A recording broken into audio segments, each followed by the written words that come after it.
Hello dear student, this is Salma Aftab and welcome back to your chemistry classes by Cell. Last class में थोड़ी सी problem हो गई थी हम लोगों को, टेक्निकल प्रॉब्लम हो गई थी, that's why we had to stop the video.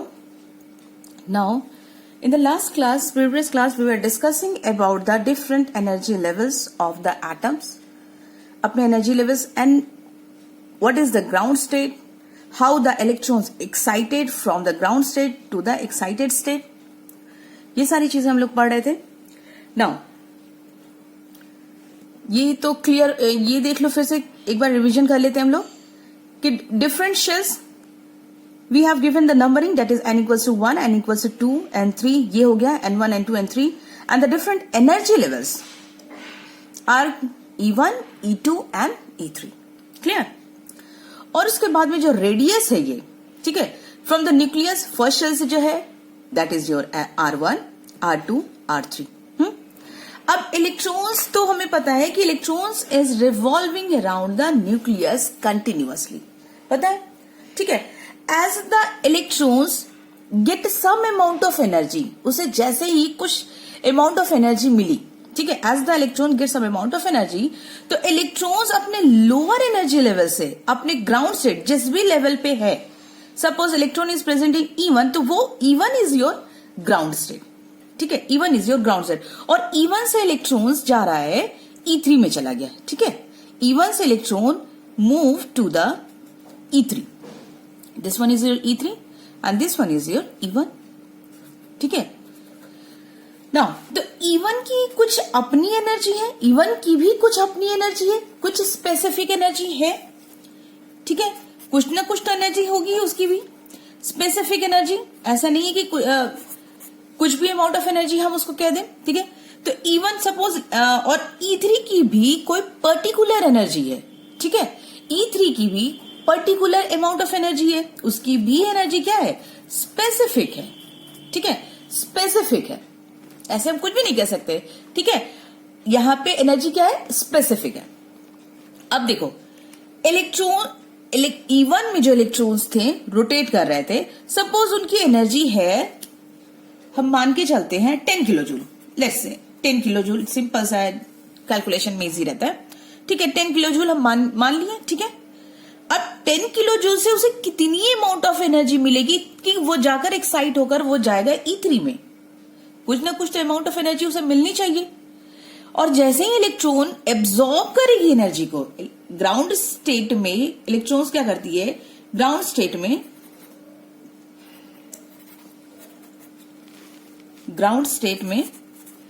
Electrons क्या करेगी, एब्जॉर्ब करेगी energy, absorbs energy, then only it will excited to the higher energy level.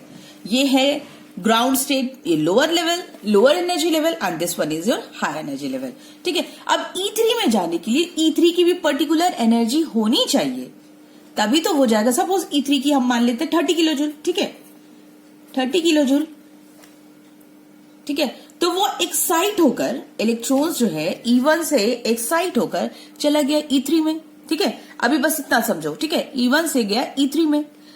But electron, क्योंकि देखो ये चीज जान लो कि इलेक्ट्रॉन जो है हमेशा always they are comfortable in the ground state. ये ह्यूमन बीइंग की भी टेंडेंसी है कि वो अपने आप को ग्राउंड स्टेट पे ज्यादा कंफर्टेबल फील करते हैं, ठीक है. तो इलेक्ट्रॉन्स को भी वैसे ही समझो,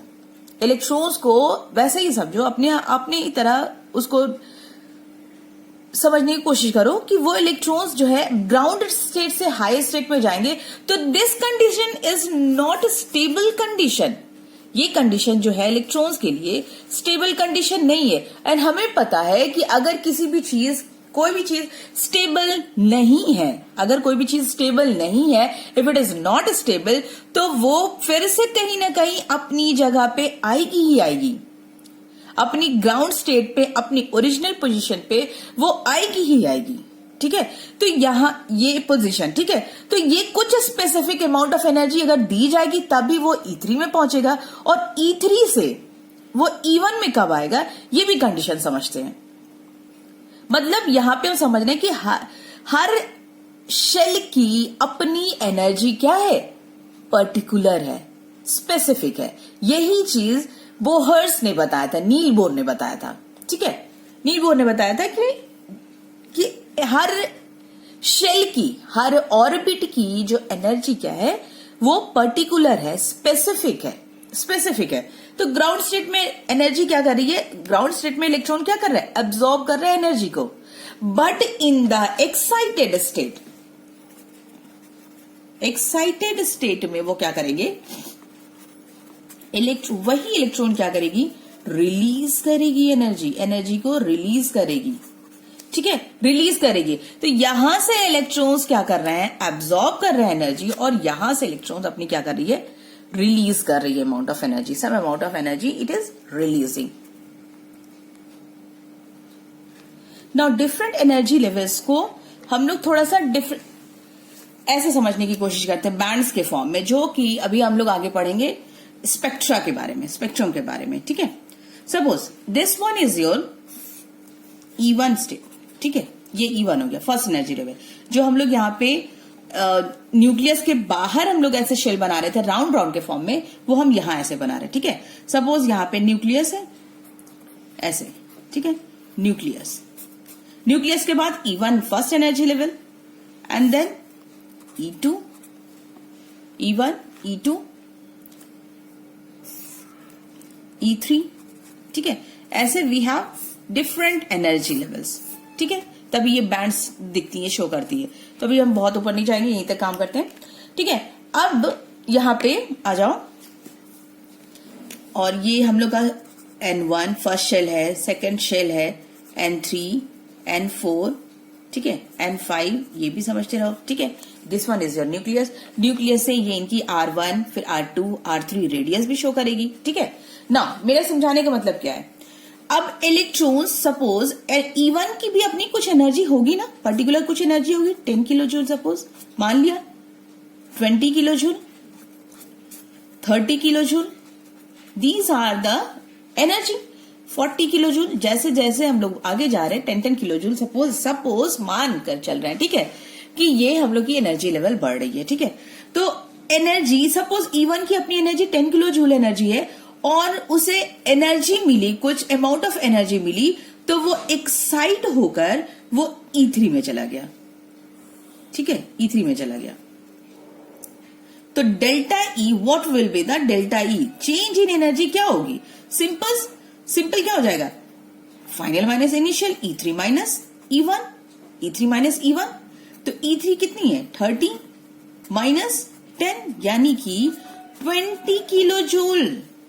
अगर हमें इलेक्ट्रॉन्स को एक्साइट करवाकर लोअर एनर्जी लेवल से हायर एनर्जी पे हमें भेजना है, from E1 to E3, then only we have to provide this particular amount of energy, otherwise it will not move to E3। उसे पर्टिकुलर अमाउंट ऑफ एनर्जी देनी पड़ेगी तभी वो जाएगा। E3 30 किलो जूल है, तो ऐसा नहीं कि हमें 30 किलो जूल देना पड़ेगा, नहीं, already this electron have some amount of energy. अगर वो यहां प्रेजेंट है तो उसके पास कुछ अमाउंट ऑफ एनर्जी है, उस एनर्जी को इंक्लूड करते हुए वहां तक उसको पहुंचना है। तो 10 तो ऑलरेडी है उसके पास, 20 किलो जूल अगर और मिल गया तो वो 30 किलो जूल बन जाएगा, और इलेक्ट्रॉन यहां पे चला जाएगा। तो दिस स्टेट, अगर इलेक्ट्रॉन यहां से from E1 to E3, electron when moving from E1 to E3, this state is called as absorption. इसको कहते हैं एब्जॉर्प्शन, ठीक है, एब्जॉर्प्शन, क्लियर ना। अब ये तो इसकी अपनी ओरिजिनल पोजीशन है नहीं, ठीक है, वो उसकी स्टेबल कंडीशन नहीं है। हमें पता है कि पूरी की पूरी जो केमिकल रिएक्शन होती है only because of the stability, to maintain the stability, ठीक है, इसी की वजह से होती है। तो वो वहां पे स्टेबल नहीं रहेगा। After some interval of time होना क्या है कि वो अपनी एनर्जी को, जितना भी उसने जितनी भी एनर्जी उसने एब्जॉर्ब की थी, ठीक है, एब्जॉर्ब की थी, वो क्या करेगा, वो रिलीज करता हुआ वो फिर से अपनी ओरिजिनल पोजीशन पे आ जाएगा। अगर उसे, ठीक है, जितनी एनर्जी उसने एब्सॉर्ब की थी, जितनी एनर्जी एब्सॉर्ब की थी वो आ जाएगा। तो E1 से E3 एब्सॉर्प्शन कहते हैं, स्पेक्ट्रा जो कहलाता है, एब्सॉर्प्शन स्पेक्ट्रा कहलाता है। और this one is your excited state. ये यहां पे एब्सॉर्ब कर, ड्यूरिंग द एब्सॉर्प्शन ये एक्साइटेड स्टेट है, कंडीशन जो है एक्साइटेड स्टेट है। लेकिन अब E3 से when come back to its original position, that is E1, इस स्टेट को हम लोग कहेंगे, ये फर्स्ट कंडीशन हो गई। सेकेंड कंडीशन हो गई हम लोग की D excitation state. D excitation state, clear. D excitation में क्या हो रहा है कि इलेक्ट्रॉन्स जो है फ्रॉम E3 टू E1 ये मूव कर रही है। E3 के पास 30 किलो जूल एनर्जी थी और E1 के पास अपनी 10 किलो जूल एनर्जी थी। वो सारी की सारी यानी कि यहाँ पे इलेक्ट्रॉन्स गेन कर रही है एनर्जी, इलेक्ट्रॉन्स यहाँ गेन कर रही है एनर्जी, और यहाँ पे क्या हो रहा है, लॉस ऑफ एनर्जी। बहुत इंपॉर्टेंट चीज है, यहाँ पे एब्सॉर्प्शन स्पेक्ट्रा हो रहा है। And during the loss of energy, electrons during the loss of energy they emit the radiation, and that's why it is called as emission spectra। तो दो तरह के स्पेक्ट्रा यहीं से आते हैं, एब्सॉर्प्शन स्पेक्ट्रा और इमिशन स्पेक्ट्रा। सपोज अगर, तो यहां पे डेल्टा ई की वैल्यू क्या हो जाएगी, the value of delta E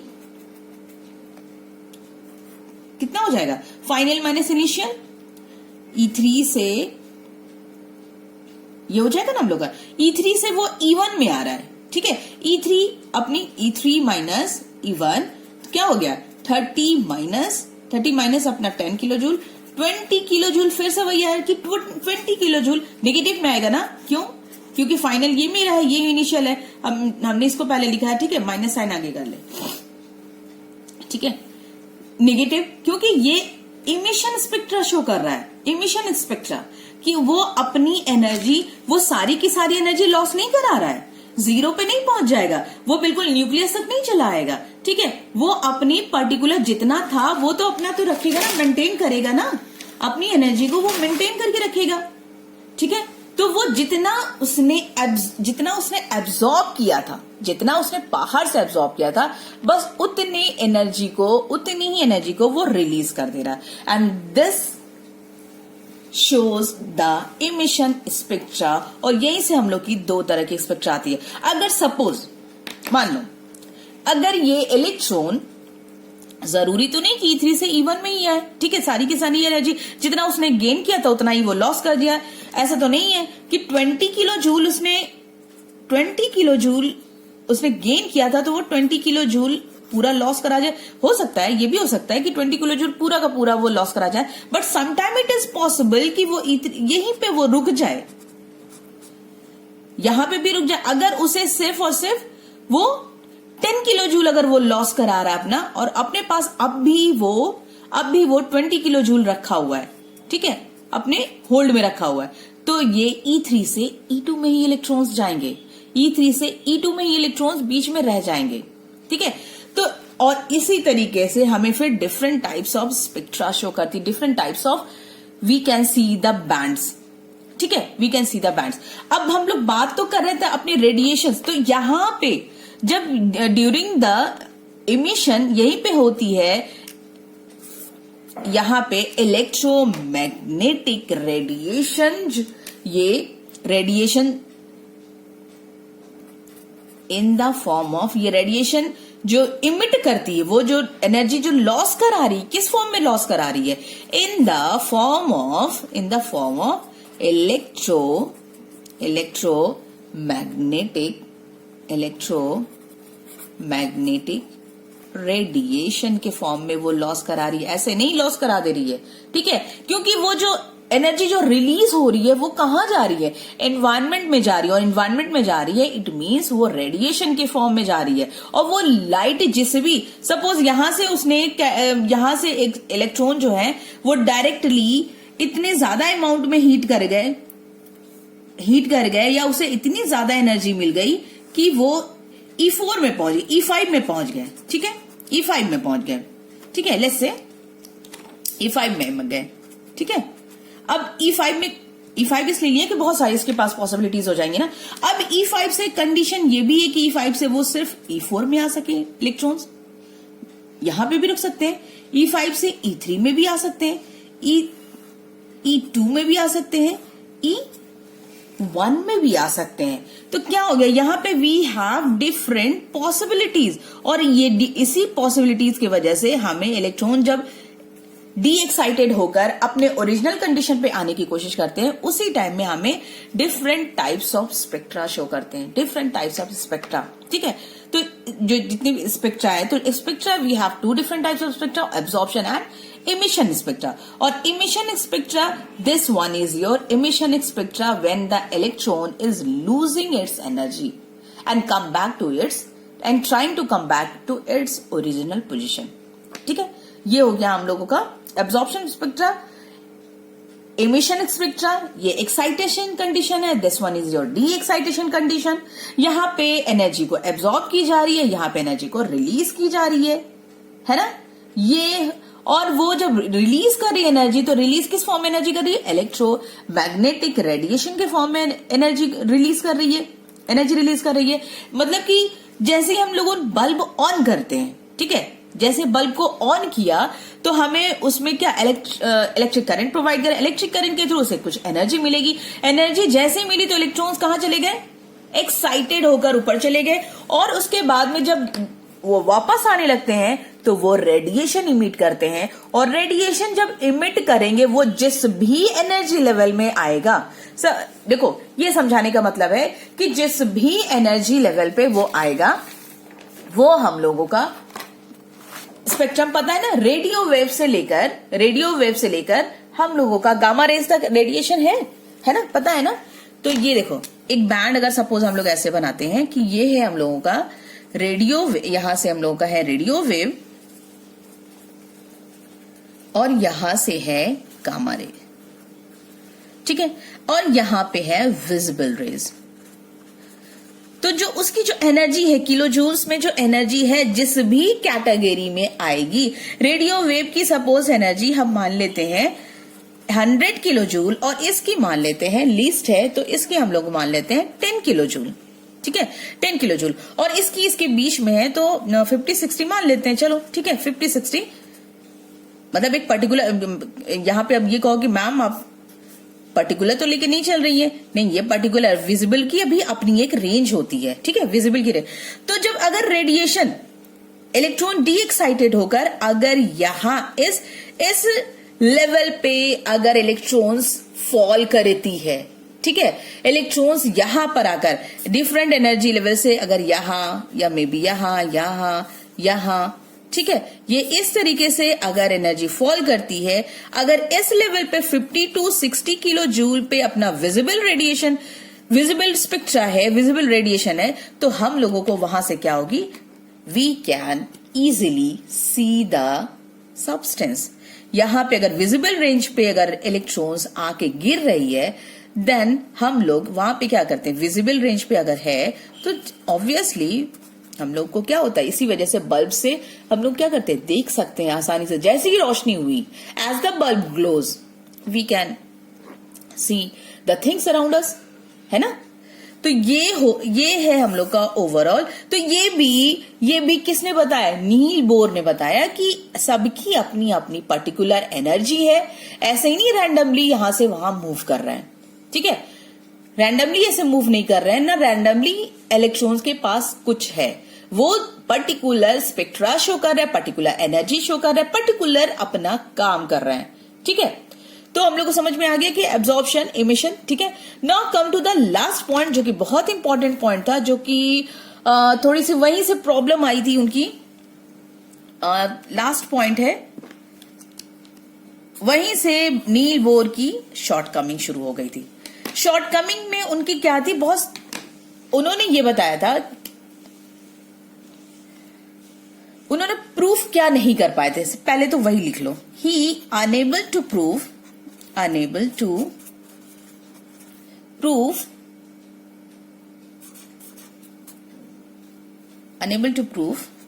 MVR angular momentum is equals to NH by 2 pi. ये वो प्रूफ नहीं कर पा रहे थे, बता तो रहे थे ये चीज कि ये हो रहा है इलेक्ट्रॉन्स में, ये हो रहा है, but he unable to prove that why it is occurring, why it is happening, क्यों हो रहा है ये। बहुत इंपॉर्टेंट बात थी कि वो बता पा रहे थे, लेकिन क्यों हो रहा है, he was unable to prove. तो उसमें था क्या, ये अपना एंगुलर मोमेंटम है, एंगुलर मोमेंटम का फॉर्मूला यही है MVR, जो स्टार्टिंग में हमने बता दिया था, MVR mass of the electron, ठीक है। ये कुछ उसकी पर्टिकुलर वेलोसिटी, ठीक है, ये वेलोसिटी होगी उसकी कुछ ना कुछ, and this one will be the radius, ठीक है। और रेडियस हर इलेक्ट्रॉन की अपनी अलग अलग होगी ना। ये जो है NH अपॉन 2 पाई, ये बोहर ने बताया कि मोमेंटम जो है NH अपॉन 2 पाई, ठीक है। H is the Planck's constant, H जो है अपना प्लैंक कांस्टेंट है, Planck's constant, H is the Planck's constant, जिसकी वैल्यू कितनी है 6.6 नहीं बचा 6.6 इंटू 10 टू द पावर -34, ठीक है। उसके बाद में n is the number of shells, किस शेल्स में है वो, ठीक है। एंड आफ्टर देन पाई की वैल्यू में फिक्स्ड है, पाई की वैल्यू जो है हम लोगों की क्या है, फिक्स्ड है ना। अब जब ये हो गया, हम लोगों का वैल्यू हो गया, जब ये वैल्यू कैलकुलेट किए, नील बोर ने वैल्यू कैलकुलेट किए, तो MVR इज इक्वल टू, अगर सपोज हम मान के चले कि n की वैल्यू हो गई हम लोग की फर्स्ट शेल की, अगर हमारा तो 1 H की value 6.6 into 10 to the power -34, ठीक है। उसके बाद में डिवाइडेड बाई 2, पाई की वैल्यू 3.14। अब एक ओवरऑल कैलकुलेशन अगर हम करेंगे, ओवरऑल कैलकुलेशन करेंगे, तो इस MVR की जो वैल्यू है, MVR इक्वल्स टू, MVR की जो वैल्यू है वो ऑलरेडी इतनी आ रही थी हम लोग की,